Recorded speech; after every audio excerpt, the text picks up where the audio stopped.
하나님의 말씀 보시겠습니다. 고린도전서 10장 12절로 13절의 말씀입니다. 고린도전서 10장 12절로 13절의 말씀입니다. 봉독해 드립니다. 그런즉 선줄로 생각하는 자는 넘어질까 조심하라. 사람이 감당할 시험 밖에는 너희가 당한 것이 없나니 오직 하나님은 미쁘사 너희가 감당하지 못할 시험 당함을 허락하지 아니하시고 시험 당할 주중에 또한 피할 길을 내사 너희로 능히 감당하게 하시느니라. 아멘. 오늘 말씀의 제목은 사람이 감당할 시험 밖에는 없다. 사람이 감당할 시험 밖에는 없다. 이것이 오늘 말씀의 제목입니다. 세상을 살아가면서 시험을 당하지 않는 사람은 없습니다. 시험은 누구에게나 다 있습니다. 하나님을 안 믿는 불신자에게 시험이 있습니다. 불신자만 있습니까? 믿는 사람에게도 시험이 있습니다. 죄 짓는 사람에게만 시험이 있는 것은 아닙니다. 기도하는 사람에게도 시험이 있고 더 잘 믿어보려고 하는 사람에게도 시험이 있습니다. 많은 사람들이 오해하는 것이 있습니다. 그것은 하나님을 믿으면 시험이 없는 것으로 생각합니다. 항상 하나님의 보호하심과 인도하심을 받기 때문에 시험을 받지 않는다고 생각을 합니다. 그러나 시험은 누구에게나 다 있습니다. 심지어 하나님의 아들이신 우리 예수님도 시험을 받으셨습니다. 마태복음 4장 1절로 11절 말씀해 보시면 예수님께서 40일 동안에 광야에서 금식 기도하신 후에 마귀에게 시험을 당하셨습니다. 마가복음 4장 35절로 41절 말씀에도 보면 예수님께서 제자들과 함께 배를 타고 갈릴리 바다를 건너 가시다가 큰 광풍의 시험을 받으셨습니다. 시험은 이렇게 하나님의 아들이신 예수님도 받으신 겁니다. 그러므로 성도들 가운데 나는 죄가 없으니까 시험은 없을 거야. 나는 신령한 생활을 하니까 시험이 없어. 그렇게 생각하면 그것은 크게 착각을 하고 있는 것입니다. 죄가 없어도 시험은 있고 신령한 생활을 해도 시험이 있습니다. 타락한 세상에 사는 동안에는 누구에게나 시험이 있습니다. 세상을 사는 사람들은 여러 가지 시험을 당하고 있습니다. 지금 우리는 코로나19라고 하는 전대미문에 성경에 나오는 온역과 같은 전염병으로 실현을 당하고 있습니다. 그 여파로 경제적 환란도 프리미엄으로 받고 있습니다. 지금 전국에 수만 개의 가게들이 문을 닫았다고 하죠. 또 100만 명이 넘는 실직자들이 생겼습니다. 잘 나가던 사업체가 흔들거리고 있습니다. 또 어떤 사람은 코로나가 아닌 다른 질병으로 고난당하고 있습니다. 또 어떤 사람은 형제간의 이웃간의 불화로 시험을 당하고 있습니다. 또 많은 교회들이 방역이라는 이유로 정부가 교회를 통제해서 예배를 드리지 못하는 시험을 당하고 있습니다. 우리는 지금 여러 가지 시험을 당하고 있습니다. 그러나 오늘 본문 말씀 13절 상반절에 보면 모든 사람에게 시험이 있지만 사람이 감당할 시험밖에는 없다고 말씀하시고 있습니다. 그러니까 사람들에게 많은 시험이 오지만 그 시험들은 모두 사람들이 감당할 수 있는 시험이라는 겁니다. 사도 바울은 모든 사람에게 오는 시험을 지금 말하기 전에 오늘 본문 앞에 1절로 11절 말씀에서 이렇게 말하고 있습니다. 이스라엘 백성들이 광야에서 시험을 당해 멸망을 당했다고 했습니다. 그런데 그 시험은 얼마든지 감당할 수 있는 시험이었습니다. 그런데 그들은 믿음을 지키지 못하고 스스로 욕심에 빠져 망하고 만 것이라고 했습니다. 그러면서 오늘 본문 12절 말씀에서 그런즉 선줄로 생각하는 자는 넘어질까 조심하라 라고 했습니다. 나는 하나님의 자녀요. 구원받은 백성이라고 방심하면 넘어진다는 겁니다. 그런데 시험은 신앙적인 의미에서 두 가지의 뜻이 있습니다. 두 가지가 있습니다. 하나는 유혹이고 하나는 시련입니다. 먼저 유혹이라고 하는 시험은 마귀가 주는 시험입니다.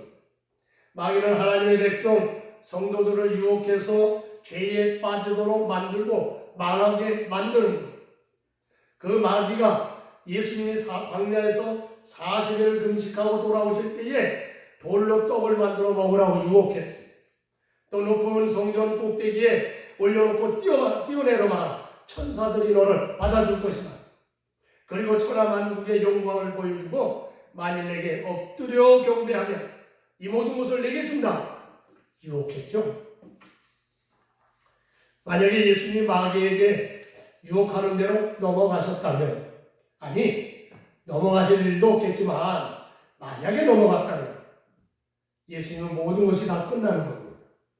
죄인된 인생을 구원할 구세주가 될 수도 없습니다.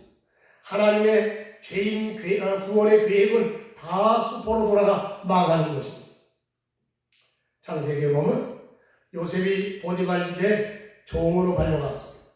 그런데 보디발의 아내가 요셉을 유혹하는 겁니다. 자기와 동침하자고 하는 겁니다. 그때 요셉이 만약에 보디발 아내와 동침했다면 어떻게 되는 건가요? 그의 인생을 망치는 겁니다.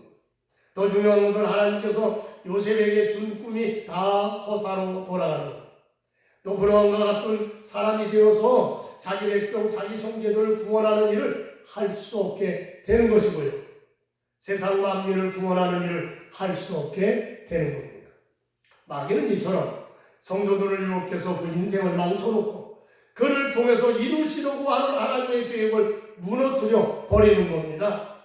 마귀의 시험은 유혹해서 망하게 하는 시험입니다. 또 하나의 시험인데 그것은 시련이라는 시험입니다. 시련이라는 이 시험은 하나님께서 성도들의 믿음을 더욱 굳게 하시고 그것을 잘 통과하면 크게 축복하시려는 시험입니다. 그 대표적인 시험이 바로 믿음의 조상 아브라함이 받은 시험입니다. 창세기 22장 1절 말씀을 보면 분명히 하나님이 아브라함을 시험하시려고 라고 말씀을 하셨죠. 하나님은 아브라함의 믿음을 시험하시려고 100살에 낳은 외아들 이삭을 번제로 바치라고 하셨습니다. 그래서 그 시험을 통하여 아브라함에게 큰 축복을 주시려고 시험하시고 또 욥기서에 나오는 동방의 부자 의인인 욥이 받은 시험입니다. 이 시험도 욥이 믿음이 좋지만 욥의 믿음을 한 단계 더 높여 만들어 주시려고 주시는 시험이었습니다. 그런데 아브라함이 받은 시험이나 욥이 받은 시험, 보통 사람들은 감당할 수 없는 시험입니다. 이들은 세상에 감당할 수 없는 신앙을 가진 분들입니다. 아브라함의 신앙을 한번 살펴보면 아브라함은 갈 바를 알지 못했지만 하나님께서 가라고 하시는 하나님의 말씀을 순종하여 본토와 친척과 아버지 집을 떠난 사람입니다. 또 욥은 어떻습니까? 모든 재산을 다 잃고 10명의 자녀들도 모두 한꺼번에 죽었지만 하나님 앞에 이렇게 고백한 사람이었습니다. 주신 자도 여호와시요 거두어 가시는 이도 여호와시오니 여호와의 이름이 찬송을 받을지니라 라고 고백한 사람입니다. 이분들의 믿음은 감히 감당할 수 없는 믿음입니다. 감히 보통 사람들의 믿음으로는 상상할 수 없는 믿음입니다. 그러나 이런 분들의 믿음을 보고 미리 저와 여러분들 낙심할 이유는 없습니다. 나는 그런 믿음이 없다고 실망할 것도 없습니다. 왜 실망할 것이 없을까요? 그것은 만물을 주관하시는 우리 하나님은 시험도 주관하시는 하나님이시기 때문입니다. 하나님은 마귀가 주는 시험도 주관하시고 우리에게 복을 주시려고 주시는 시험도 주관하시는 하나님이십니다. 여기서 1장에 보면 큰 믿음을 가진 욥이 시험을 당합니다. 그때 사탄이 하나님께 자기가 욥을 크게 시험하겠다고 이렇게 말하죠. 그러면 아무리 욥이 믿음이 좋아도 그는 넘어질 것입니다. 라고 합니다. 그때 하나님께서 마귀에게 말씀을 하시는 겁니다. 욥의 시험에 가이드라인을 주시는 겁니다. 가이드라인. 욥의 모든 소유물은 손을 내게 하셨지만 그의 몸은 손대지 말라라고 하시고 다시 말해서 그의 생명은 손대지 마라. 그렇습니다. 모든 시험은 다 하나님의 손에 있습니다. 마귀가 주는 시험도 하나님이 정하시는 범위 안에 있습니다. 또 우리의 믿음을 키워주시고 큰 복을 주시려고 시험하시는 것도 우리 성도들의 믿음의 분량을 넘어가지 않는다는 겁니다. 초등학교 학생에게 대학생이 치르는 시험을 치르지 않습니다. 초등학생은 초등학교 학생에 맞는 시험을 치르고 대학생은 대학생의 실력에 해당되는 시험을 치르게 하는 겁니다. 그러므로 우리가 감당할 수 없는 시험은 없다라고 하셨죠. 오늘 본문 13절 상반에 보면 사람이 감당할 시험 밖에는 너희가 당한 것이 없다라고 말씀합니다. 그러므로 여러분에게 여러 가지 시험이 와도 두려워하지 마시길 바랍니다. 어떤 시험이 오든지 그 시험은 우리가 다 감당할 수 있는 시험입니다. 믿으시면 아멘 하시길 바랍니다. 두 번째는 하나님은 우리가 감당하지 못할 시험은 허락하지 않으신다라고 했습니다. 오늘 13절 중반절에 보면 오직 하나님은 미쁘사 너희가 감당하지 못할 시험 당함을 허락하지 아니하시고 라고 했습니다. 여기 미쁘다라는 말은 헬라 원어의 뜻은 신실하다는 말로서 믿을 수 있다라고 하는 뜻입니다. 그렇습니다. 우리 하나님은 미쁘신 하나님, 믿을 수 있는 분이십니다. 사람은 믿을 수가 없습니다. 사람은 믿을 수 없습니다. 다시 말해서 사람은 믿음의 대상이 아니라는 거예요. 왜냐하면 사람은 죽으면 그 모든 계획이나 비전이나 다 그날로 끝납니다. 이런 인간은 믿음의 대상이 아닙니다. 그러므로 사람을 따라다녔던 사람들은 다 망했습니다. 박태선 따라다녔던 사람들이 다 망했죠. 영생교 조희성이 따라다녔던 사람도 다 망했습니다.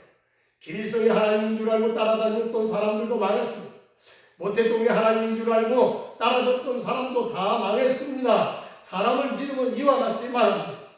그러나 우리 하나님은 신실하신 분이십니다. 내 생명도 내 비전도 내 꿈도 내 소망도 다 맡길 수 있는 분이십니다. 내 자녀도 내 사업도 내 건강도 다 맡길 수 있으신 분입니다. 내 영혼의 구원도 영생도 다 책임져 주시기에 다 맡길 수 있는 분이십니다. 그 신실하신 하나님이 우리가 감당할 수 없는 시험을 허락하지 않으신다는 겁니다. 마귀가 우리를 아무리 망하게 하려고 주는 시험도 가이드라인을 주시는 겁니다. 마귀에게 너는 아무개에게 여기까지만 시험을 하라 이렇게 하시는 겁니다. 하나님이 내 믿음을 더 키워주시고 더 큰 복을 주시려고 주시는 시험도 내가 감당할 수 있는 수준에서 주시는 겁니다. 그러므로 우리는 어떤 시험이든지 감당할 수 있는 겁니다. 그러므로 야고보서 1장 2절에서 시험을 당하거든 온전히 기쁘게 여기라 한 겁니다. 그러기에 시험이 오면 두려워하지 마시고 기뻐하시길 바랍니다.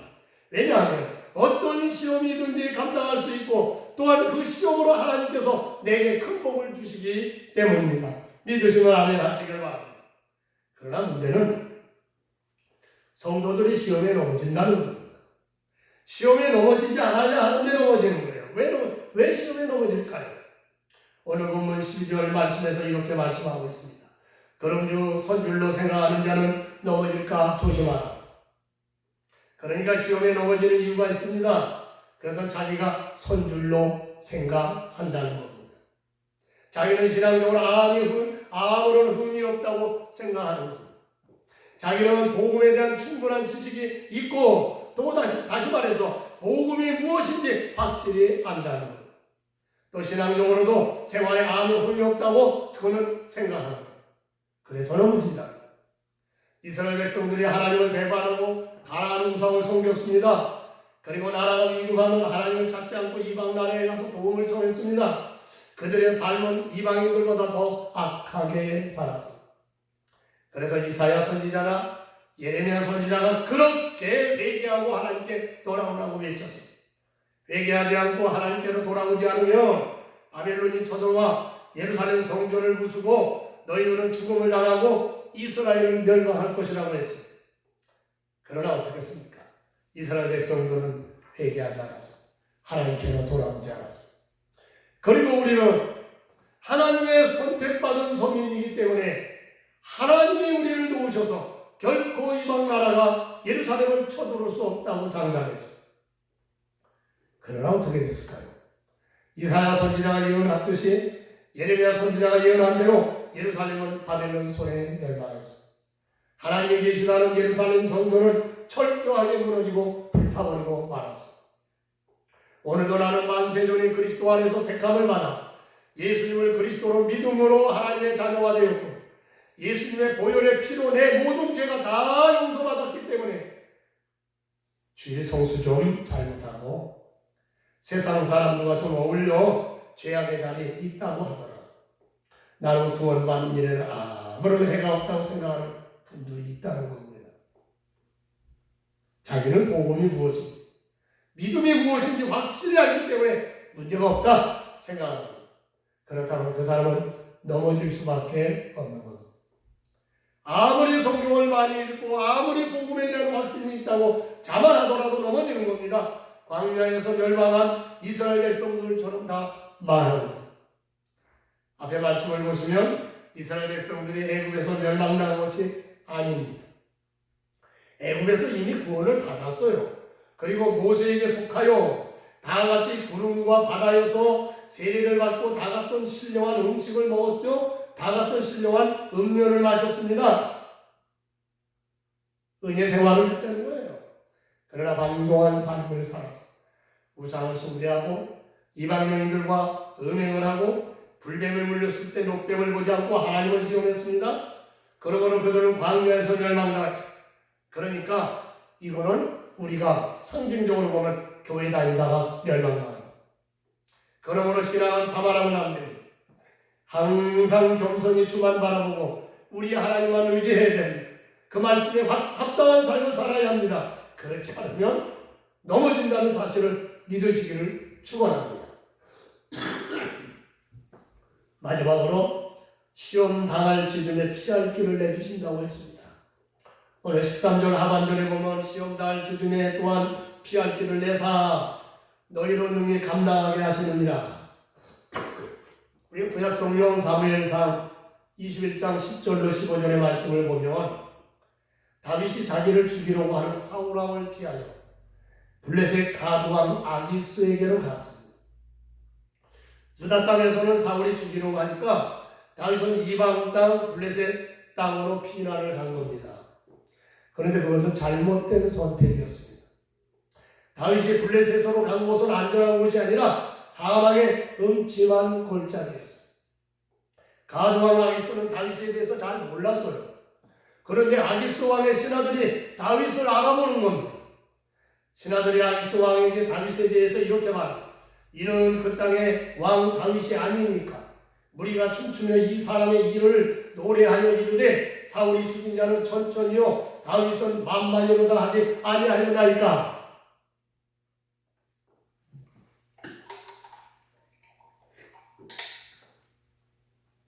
다윗이 자기들이 자랑하는 자기들의 고향 가드 사람 거인 골리앗 장군을 죽인 자라는 사실을 아는 겁니다.